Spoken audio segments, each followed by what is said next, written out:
Jair Bolsonaro não quer a transparência, porque quem quer a transparência não fica impondo sigilo sobre uma série de documentos, apurações, etc. Jair Bolsonaro tem feito isso. A lei de acesso à informação, inclusive, tem sido vilipendiada durante o governo de Jair Bolsonaro. O que ele quer é requentar o nós contra eles, do qual ele sempre defendeu, com essa criação de conflito que faz com que as massas de manobra se sintam representantes do bem contra o mal. Tanto é assim que Jair Bolsonaro não avança no debate sobre a impressão de voto, sobre, na verdade, a transparência eleitoral, porque é isso que se busca. A impressão de voto é um dos mecanismos supostamente possíveis para se chegar a uma maior transparência no sistema eleitoral do que aquela que nós temos hoje. Eu comentei na semana passada que Luiz Roberto Barroso, atual presidente do TSE, afirmou que transportar 150 milhões de comprovantes de voto, que é o tamanho do eleitorado no Brasil, gera um grande risco à segurança da eleição, porque em muitas partes e em muitas regiões do Brasil, para usar as palavras dele, se tem roubo de cargas, milícia, facção criminosa. Então, para haver uma discussão, é preciso que um lado da discussão argumente e o outro lado que está querendo justamente impor a sua vontade, no caso do bolsonarismo, refute, contraponha argumentos àquilo que está sendo dado. É possível fazer? Bom, eu até aventei hipóteses aqui na semana passada. Mas e se a gente mantiver as urnas acopladas às urnas eletrônicas com os comprovantes de voto nas próprias sessões eleitorais durante determinadas horas? Qual seria a necessidade de estrutura para isso acontecer, de equipe de profissionais envolvidos, de fiscais de partido? Você poderia ter uma checagem com recontagem total de votos, ou isso faria a eleição durar para sempre, muito tempo? Claro, estou falando aqui de uma maneira exagerada. Poderia se restringir, por exemplo, o pedido de recontagem a um número limitado de urnas, aleatoriamente, se escolheria. Citei aqui os exemplos dos esportes, inclusive. Você tem um determinado número de pedidos de contestação, como a gente está vendo agora nas Olimpíadas, no vôlei de praia, no vôlei de quadra, e aí a pessoa vê se o lance aconteceu daquela maneira mesmo que o juiz marcou. Dá para fazer isso numa eleição? Tem tantos pedidos de recontagem, e aí você tem dezenas ou centenas ou milhares de urnas que poderão ser recontadas. Dá para criar uma preparação a respeito disso? Não dá? Quais seriam as consequências negativas? Quais seriam os problemas estruturais? Isso geraria mais segurança, menos? Então, quem quer que queira se aprofundar num debate precisa ir avaliando cada item envolvido nessa discussão e apresentando as suas propostas e alternativas para aquilo que aí está. E, obviamente, a refutação, a argumentação pela manutenção do status quo, no caso, o sistema de urnas eletrônicas. Essa é a argumentação de Luiz Roberto Barroso, pela manutenção do sistema que ele defende como sendo transparente, como sendo auditável. Por exemplo, ele fala, o TSE soltou uma nota hoje nas redes sociais mostrando que o voto já é impresso, porque a cada urna eletrônica emite aquele boletim, de fato impresso no final, e que pode ser ali contabilizado, etc. Só que você tem, de um lado, aquela suspeita a respeito do próprio boletim. Será que os votos que foram colocados naquela urna eletrônica correspondem exatamente àquele boletim? Então, é preciso destrinchar os aspectos técnicos dentro dessa discussão. Se alguém fosse fazer uma daquelas reportagens de contestação a manifestantes, eu apostaria que os manifestantes não sabem explicar tecnicamente o sistema eletrônico, nem o funcionamento da distribuição das urnas, quem é que pode acompanhar o que é feito depois, a partir do momento em que se encerra a votação. Porque esse debate mais aprofundado, mais detalhista, ele não interessa ao bolsonarismo. O que interessa ao bolsonarismo é a enquete de rede social. É o sim ou não. É o nós contra eles. Você é a favor do voto impresso? Sim. Então você é bom, nosso amigo, está do nosso lado. Você é contra, você está com os inimigos. De modo que Jair Bolsonaro começa a fazer ataques pessoais a Luiz Roberto Barroso, como ele sempre fez nas discussões públicas, em vez de contra-argumentar. Barroso argumenta, Bolsonaro ataca. Aí começa a falar aspectos da carreira do Barroso, associando à esquerda e, por conseguinte, ao Lula. E aí fala de questões de aborto, de drogas, de uma série de questões. E a questão aqui não é ter razão a respeito desses outros casos. Eu mesmo já fiz um monte de críticas a votos, decisões, posturas de Luiz Roberto Barroso e já fiz vários elogios também. Tem sido, inclusive, um dos ministros mais firmes no combate à corrupção. Aliás, votou a favor da prisão após condenação em segunda instância. Jair Bolsonaro abandonou essa pauta e tratou de barrar qualquer possibilidade de crescimento de uma articulação para aprovar uma PEC ou PL, porque havia os dois caminhos, pela volta da prisão após condenação em segunda instância. Foi a derrubada disso que fez o Lula sair da cadeia. Então Bolsonaro abandonou essa pauta. Barroso votou a favor da prisão após condenação em segunda instância. Por isso se vai dizer que Bolsonaro então é de esquerda. Então Bolsonaro pega uns elementos da carreira do Barroso para associá-lo ao campo adversário dele, em eleições inclusive, e formar um nós contra eles, que mobiliza massas de manobra. Porque massas de manobra, por definição, são pessoas com mentes binárias, rasteiras, que elas não estão lidando exatamente com o problema da realidade em si, em toda a sua complexidade.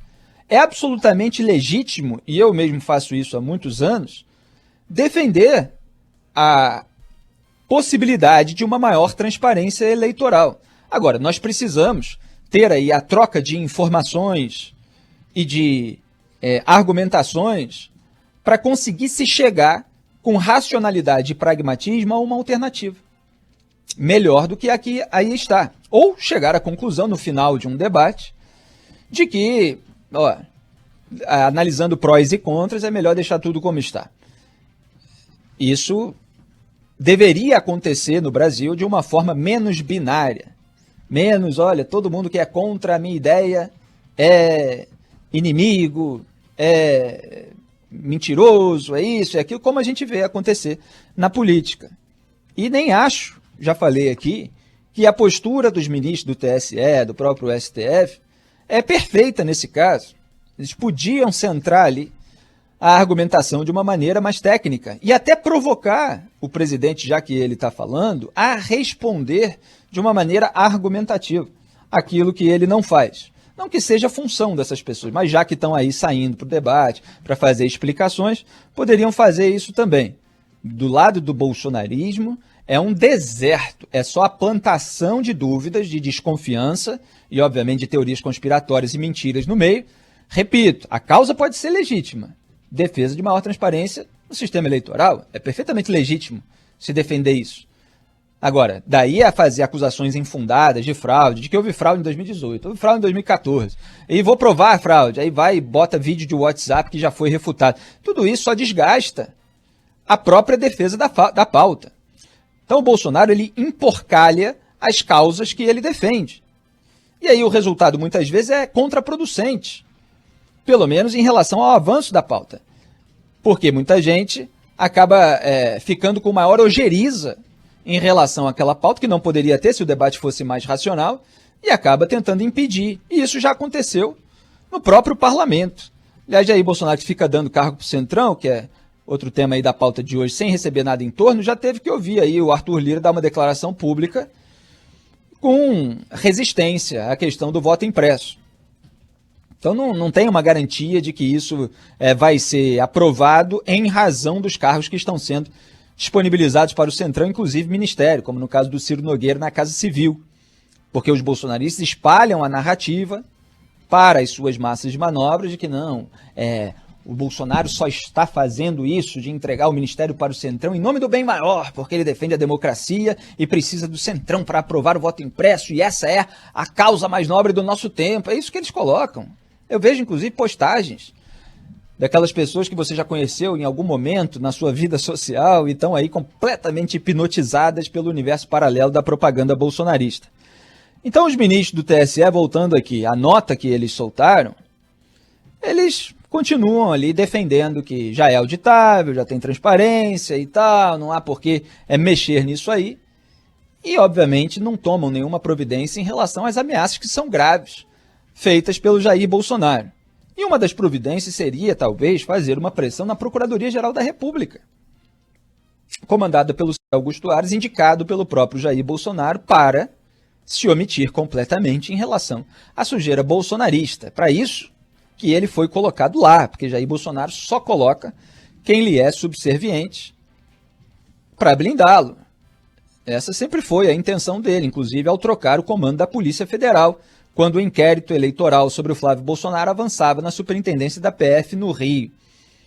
Então o Augusto Aras se omite completamente a respeito das ameaças que não podem existir. Isso de não vai ter eleição se não tiver o voto impresso porque eu quero assim, isso é coisa de autocrata. Isso não é coisa de presidente que faz parte de uma democracia onde existem vários poderes e onde existe a tramitação de certos projetos no parlamento. Por mais que se goste, eu sei que tem ouvintes que podem simpatizar com o voto impresso, podem defender aquilo que eles julgam ser maior transparência, mesmo que o debate fique aí nesse nível muito rasteiro.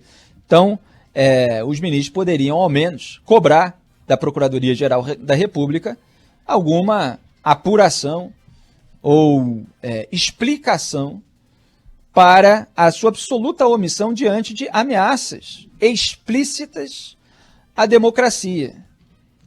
E a língua portuguesa também, né? Embora isso não seja assunto para a PGR, já que Augusto Aras mesmo não tem muito domínio sobre ela. Porque aí Bolsonaro fala, sem eleições, não vai ter eleição, né? Sem eleição limpa e tal, não sei. Ele não consegue nem mudar as palavras para ser mais preciso. Então é um espetáculo deprimente a que o eleitorado assiste de um presidente que precisa, repito, criar uma nova versão do nós contra eles, já que ele está junto ao sistema político, que é simbolizado aí por essas figuras do Centrão, aliadas do petismo também durante os governos Lula e Dilma. Então ele precisa canalizar o ódio da sua massa para outro local. E aí o Barroso serve porque tem alguns ingredientes mais à esquerda em determinadas posições na sua trajetória, e aí volta a posar do direitista contra a esquerda que domina o sistema e por isso não deixa ele trabalhar, etc, etc, como se ele estivesse entregando muitos resultados e não incorrendo em diversos estelionatos eleitorais. É uma situação que ela fica sempre empacada, mas obviamente é preciso olhar com atenção para que não haja, em 2022, violências, banhos de sangue, como a gente viu acontecer nos Estados Unidos. Então, da mesma forma que no Brasil houve uma assimilação muito ruim a respeito do resultado da eleição de 2016 nos Estados Unidos, quando Donald Trump venceu, e eu digo isso porque aqui os adversários de Jair Bolsonaro incorreram em muitos aspectos nos mesmos erros dos adversários do Donald Trump em 2016, quando Donald Trump primeiro se elegeu. Ficaram disparando rótulos de nazista, fascista, etc. E ele usou isso para mostrar a histeria do outro lado e acabou se elegendo. Fizeram a mesma coisa com Jair Bolsonaro aqui, em vez de falar sobre coisas mais objetivas. Aí agora, você tem, por outro lado, a possibilidade de ser repetido pelo bolsonarismo aqui um gesto perverso, que é o da acusação de fraude em razão de uma eventual derrota, o que poderia levar fanáticos a cometer atrocidades, como aconteceu nos Estados Unidos, a invasão do Capitólio, resultando na morte de 5 pessoas. É isso que se quer evitar. Para se evitar isso, não bastam notinhas de repúdio, é preciso haver a tal punição da qual o Fux fala só de uma maneira abstrata para aqueles que ameaçam. E isso se enquadra ali, em termos legais, o próprio funcionamento do regime democrático.